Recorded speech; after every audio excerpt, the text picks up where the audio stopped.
Look at this map. Do you see the US in the middle? Let's look at some of these. Quite peculiar, isn't it? It's almost as if the US isn't the center of the world. As much as movies like to depict the US as being the center of the entire universe, the fragment has hit Central Florida. I might be wrong, but don't Americans want this to happen to Florida anyway? The reality is the jolly burger-eating cowboys of the Wild Wild West are no different than any British person like me. British? Actually, that sentence is a complete lie. We are different, and Americans like to remind me of this online every day. Gonna get my pillow out and do burnouts on your front lawn. Cringe is a spectrum, and both the United States and the United Kingdom are pretty far along both sides. Speaking of cringe, make sure you like the video. They've been doing pretty terrible recently, and your like would definitely help to change that. Anyway, even though we know that both of our countries have their own flaws, we like to pretend that we're better than the other country in every way imaginable. The thing about Americans, they say they speak English, but they've had to change it to make them understand it more. Now, speaking for myself, I do not hate all Americans, the same way that I don't hate all British people, just the ones that are stupid, self-absorbed, or pointless celebrities.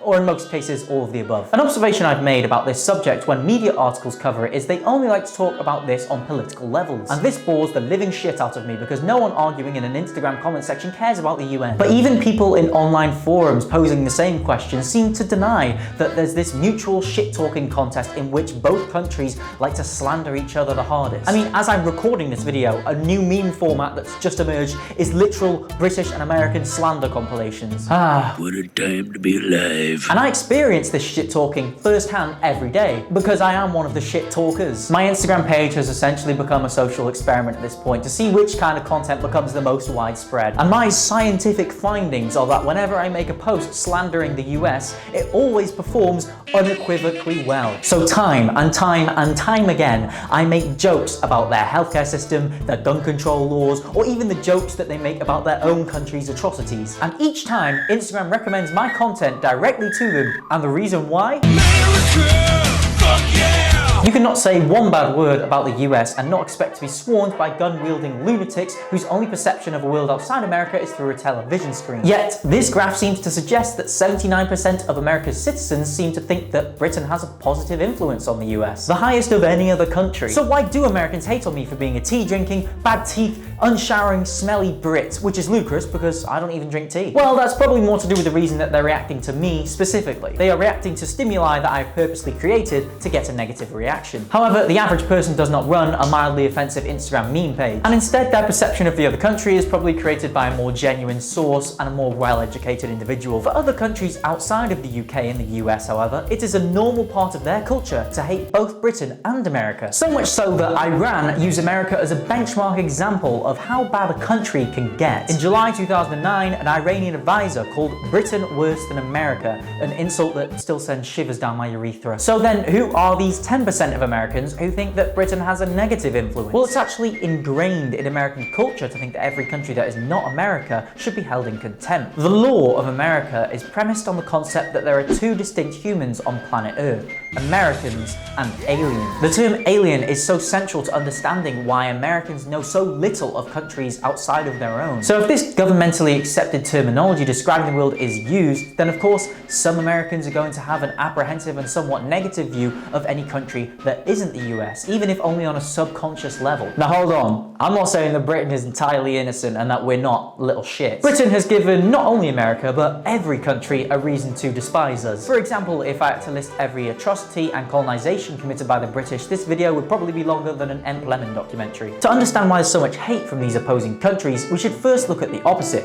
What helps people build connections, apart from doing recreational drugs behind your local McDonald's together? To form a friendship with someone, common interests or views help to play a more vital role than blah blah blah blah blah. Talking shit about another country makes us feel better about our own, basically. These shared xenophobic views fall into three categories. Number one, entertainment. Both these global superpowers have distinguishable qualities that are very easy to make fun of. Joking about these exaggerated attributes helps us find common ground in conversations with something that is easily and universally mockable. Two, issues. I think we can agree everyone watching this video has some sort of issues. I mean, you either came here to watch me slander the US or the UK, don't lie. And I'd be happy to oblige both sides. Yeah, baby! Ding a dong! But But discussing cultural differences, socio-economic issues, and antiquated politics is a really good way to alienate the other country and reassure yourself and your friends that the one you're living in is better. And number 3, shared history. In a country with extremely extensive history like Britain, or not so much in America's case, even though we had nothing to do with the colonization of other countries or the Bill of Rights or any historical movement, it still made us into the people that we all are today. Where would we be without Rosa Parks or Winston Churchill? Probably either speaking German or still enslaving people. All of these types of common ground help bring a sense of camaraderie and connection to people of the same nationality, or even people of different nationalities, as long as they hold this common view. A bond is formed.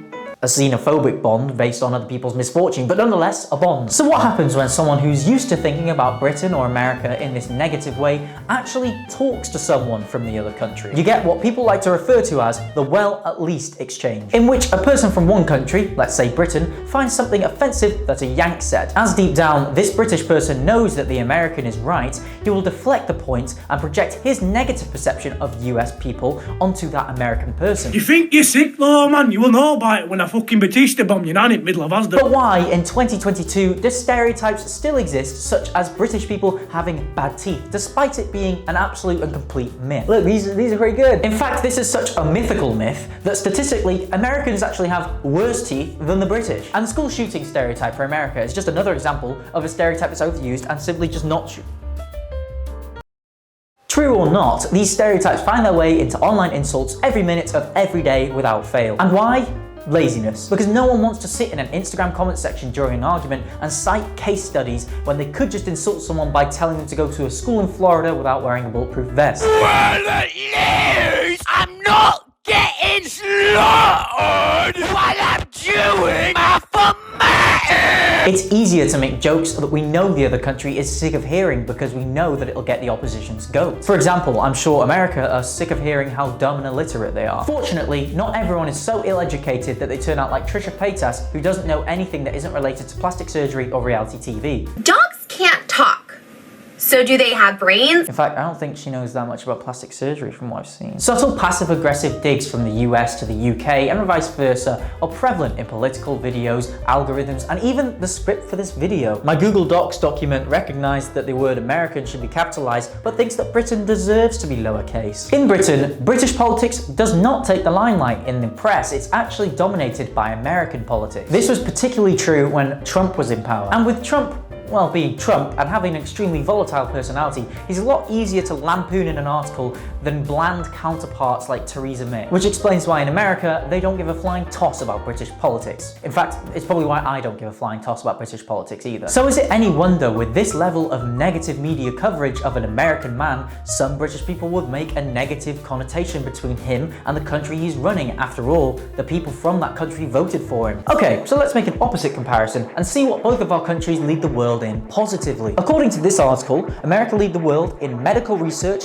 aerospace, education, and artificial intelligence. And according to this different article, the UK lead the world in medical research, aerospace, education, and artificial intelligence. Well, hang on a minute, how can both of these countries be the best at the same thing? These websites both talk about the same thing, except one is published by the US and one is published by the UK. Most websites that talk about our national achievements are so clearly biased in favor of the country that they're published by, and this is due to their viewership and the need to pander to the audience they have. You'll find this happening all over the internet if you just compare the source. A clear example of this is when you Google who are the world's superpowers. If you look at an American website, you'll always see America listed as the #1 world superpower, with Britain maybe somewhere below 5. And if we look at a British website, we see that America is again the #1 world superpower, but Britain think that they're #2, which even as patriotic as I am, I know is a complete lie. So is it just natural to claim that the country that you live in is the best just because you live there? Fuck no, baby! Looking at these figures from 2011 to 2017 at what percentage of Americans think that America is the greatest country on earth, the general consensus is the country is seen as the best in the world by 29% of its citizens, with only 14% saying hands down that other countries are better. But if we look at a more recent graph from 2021 and look at a more detailed breakdown of the people being polled,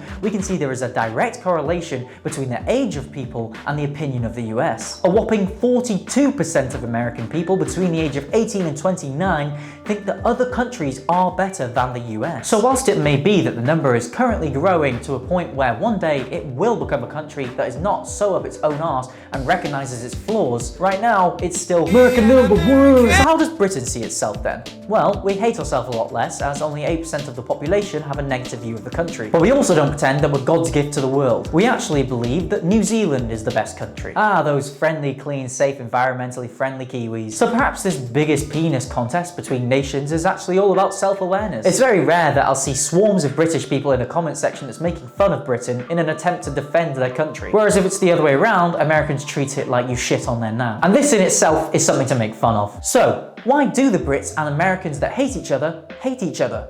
The answer? Because it's funny. Thank you so much for watching. I am still yet to get my first patron on Patreon. Turns out, during the editing of this video, I actually got my first patron. So, for you, a poem is deserved. Mike, you're not a dyke. You gave me $1, so you I like. I've been Pick Surprise. Thanks for watching. Hope you enjoyed. See you again.